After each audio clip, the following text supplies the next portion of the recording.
आज हामी ललितपुर निर्वाचन क्षेत्र नम्बर 1 को चुनावी मैदानमा अलि गहिरिएर हेर्दैछौँ। हजुर। हाम्रो हातमा मानव आवाजमा प्रकाशित एउटा लेख छ जसले यहाँको प्रतिस्पर्धालाई निकै रोचक र पेचिलो देखाएको छ।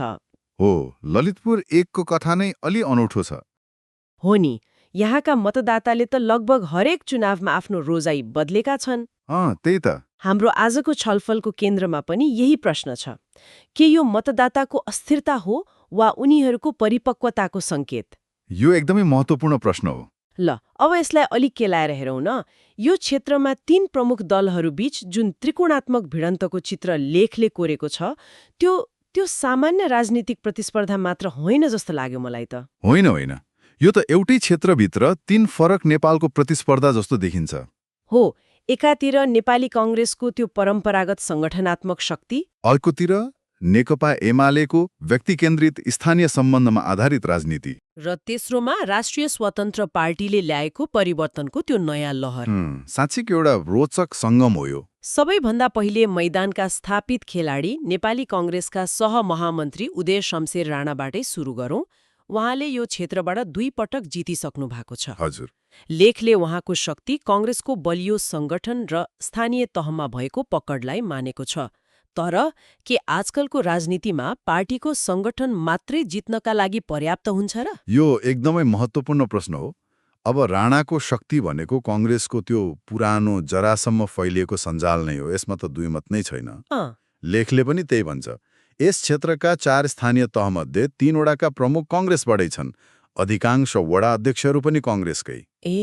चुनावको दिन त्यो बुथ म्यानेज गर्नेदेखि लिएर घर घरमा मतदातालाई तान्नेसम्मको काममा यो संगठन एउटा मेरुदण्ड जस्तै हो। भनेपछि कांग्रेसको क्लासिक प्लेबुक भयो। हो, यो कांग्रेसले दशकौंदेखि प्रयोग गर्दै आएको क्लासिक प्लेबुक नै हो। तर त्यही क्लासिक प्लेबुकमाथि त अहिले प्रश्न उठिरहेको छन् नि, होइन र?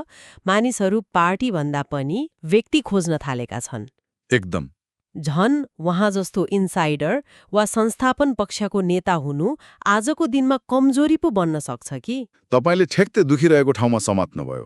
उहाँको शक्ति नै उहाँको कमजोरी पनि बन्न सक्छ। कसरी? एकातिर लेखमा उहाँलाई सम्भावित मन्त्रीको रूपमा हेरिएको कुरा छ।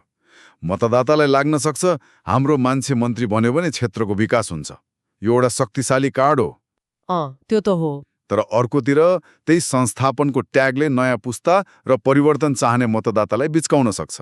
हो, उनीहरूले सोध्न सक्छन् उहाँले पहिले जितेर के गर्नुभयो त? ठ्याक्कै। त्यसैले राणाको चुनौती भनेको आफ्नो परम्परागत भोट ब्याङ्क जोगाउँदै नयाँ मतदातालाई पनि आकर्षित गर्नु हो। भनेपछि कांग्रेस आफ्नो पुरानो विरासत र शक्तिको आडमा चुनाव लड्दैछ।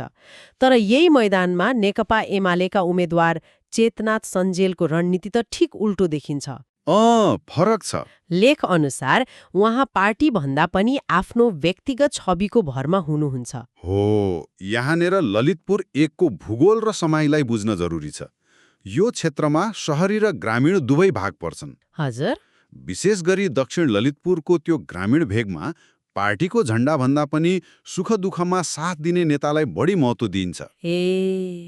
चेतनाथ सञ्जेलले त्यही आफ्नो बलियो पकड बनाउनु भएको छ।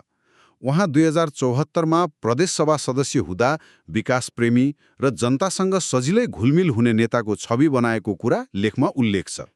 उहाँको राजनीति पार्टीको केन्द्रीय घोषणापत्रमा होइन, स्थानीय बाटो, खानेपानी र सामाजिक सम्बन्धमा आधारित छ। यो त एकदमै रोचक कुरा भयो। हो नि।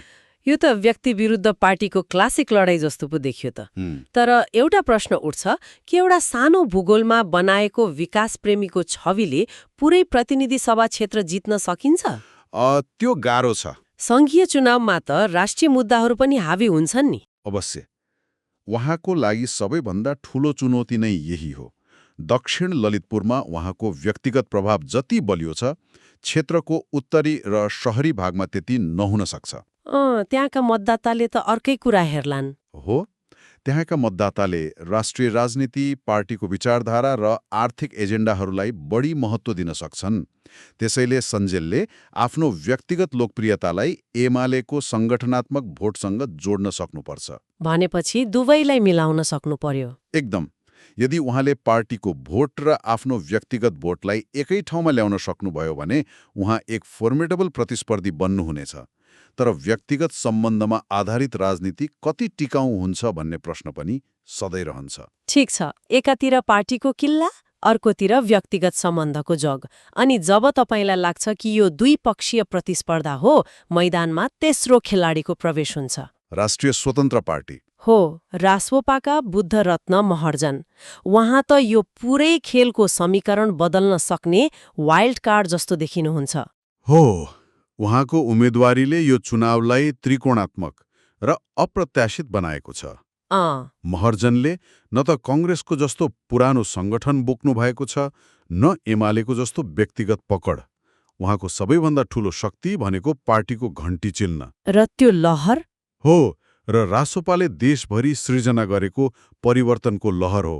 उहाँको मुख्य तारो भनेका युवा मतदाता, पहिलोपटक भोट हाल्नेहरू र पुराना दलहरूको कार्यशैलीबाट वाक्क भएका मानिसहरू हुन्। एक मिनेट है, लेखमा त उहाँले 2079को चुनाव ललितपुर 2बाट लड्नु भएको थियो भनिएको छ। हजुर, हो। अहिले क्षेत्र परिवर्तन गरेर 1मा आउनु भएको छ।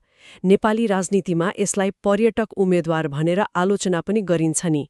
यो त ठूलो जुवा खेलेको जस्तो देखियो। हो, यो ठूलो जुवा हो। यसको पछाडि के रणनीति हुन सक्छ? खै, यो एउटा क्याल्कुलेटेड जोखिम हो भन्नुपर्छ। एकातिर विपक्षीहरूले उहाँलाई आफ्नो क्षेत्र छोडेर भागेको वा अवसरवादी भनेर प्रचार गर्ने ठाउँ पाउँछन्। त्यो त स्वाभाविक नै भयो। तर अर्कोतिर रासोपाको तर्क के हुन सक्छ भने उनीहरू व्यक्ति केन्द्रित होइनन्, नीति र विचार केन्द्रित पार्टी हुन्। त्यसैले जुनसुकै क्षेत्रबाट लड्दा पनि फरक पर्दैन। ललितपुर 1मा पुराना दलहरूप्रति असन्तुष्टि बढी छ र नयाँ मतदाताको सङ्ख्या पनि राम्रो छ भन्ने विश्लेषण गरेर यो निर्णय लिएको हुन सक्छ। उहाँको सफलता वा असफलता यही कुरामा निर्भर हुन्छ। मतदाताले उहाँलाई बाहिरियाको रूपमा हेर्छन् वा परिवर्तनको दूतको रूपमा। हामीले यी 3 मुख्य खेलाडीको कुरा गर्यौं, तर लेखले एउटा अर्को रोचक पाटो पनि देखाएको छ जुन पर्दा पछाडि चलिरहेको छ। त्यो 28 जना उम्मेद्वारको कुरा हो, कुल 28 जना उम्मेद्वार, जसमा 12 जना त स्वतन्त्र मात्रै। यो संख्याले लोकतन्त्रप्रतिको आकर्षण देखाउँछ कि यसको पछाडि अरू नै कुनै खेल छ? सतही रूपमा हेर्दा त यो लोकतन्त्रको सुन्दर पक्ष लाग्ला, तर लेखले यसको भित्री खेललाई उजागर गरेको छ। कस्तो खेल? निर्वाचन विश्लेषकहरूले यी मध्ये अधिकांशलाई डम्मी उम्मेद्वार भनेका छन्। डम्मी उम्मेद्वार? हो, सुन्दा यो सामान्य लाग्ला, तर यसको रणनीतिक महत्त्व गहिरो छ। कसरी? हरेक उम्मेद्वारले प्रत्येक मतदान केन्द्रमा आफ्नो 1 जना प्रतिनिधि राख्न पाउँछ। अब सोच्नुहोस्, कुनै ठूलो दलले 12 जना स्वतन्त्र डम्मी उम्मेद्वार खडा गर्यो भने उसले हरेक बुथमा आफ्नो पार्टीको आधिकारिक प्रतिनिधि बाहेक थप 12 जना आफ्ना मान्छे खटाउन पायो। ठ्याक्कै। ओहो, भनेपछि यो त बुथमा आफ्नो उपस्थिति र प्रभाव बढाउने एउटा सूक्ष्म तरिका भयो। एकदम। यसले त चुनावको दिन मतदातालाई प्रभावित पार्नेदेखि धान्धली रोक्ने वा गर्ने दुवै काममा ठूलो असर पार्न सक्छ। ठ्याक्कै।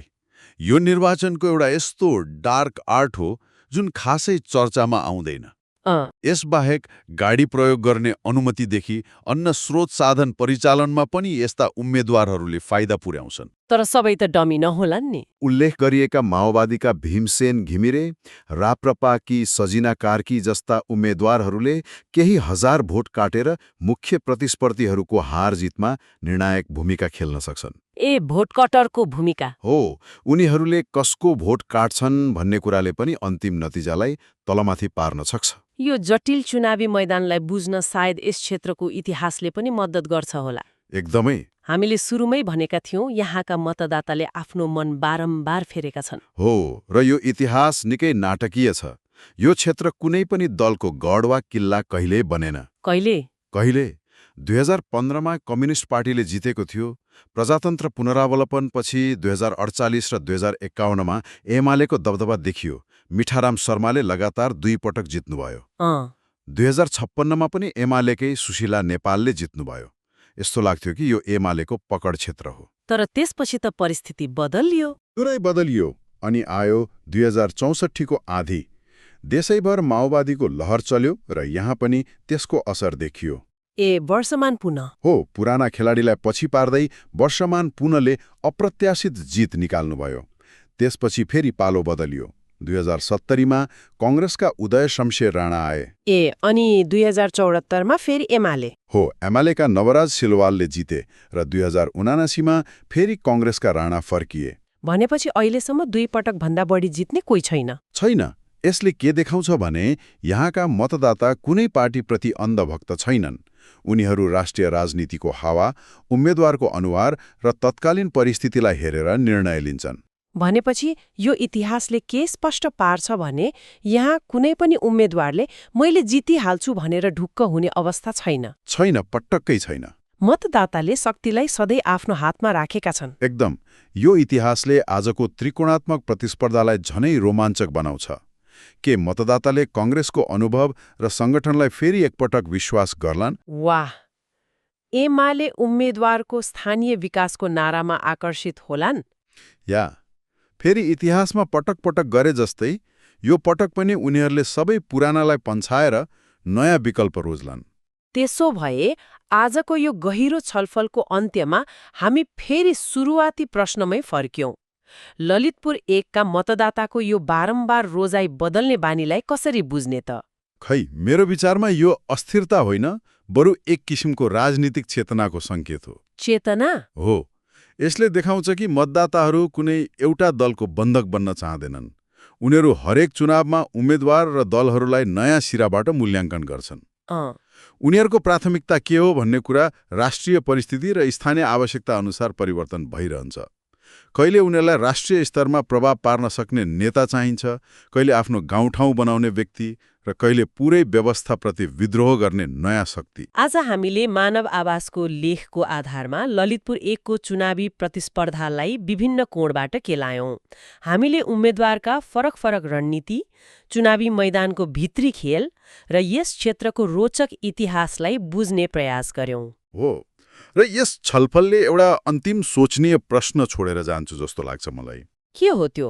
हामीले उम्मेद्वारहरूको रणनीति र मतदाताको व्यवहारको कुरा गर्यौं, तर के वास्तविक कथा यो क्षेत्रको चरित्रबारे हो कि यो क्षेत्र आफैमा एउटा सानो नेपाल जस्तै छ? एकातिर परम्परागत ग्रामीण समाज, अर्कोतिर आधुनिक बन्दै गएको शहरी इलाका।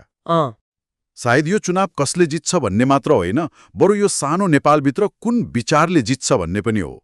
के त्यो पुरानो दलीय प्रणालीको विचार हो, स्थानीय विकासको मोडेल हो, वा राष्ट्रिय स्तरमा पूर्ण परिवर्तनको आह्वान हो? गहिरो प्रश्न हो। यसको जवाफले ललितपुर 1 को मात्र होइन, देशकै भविष्यको राजनीतिलाई पनि सङ्केत गर्नेछ।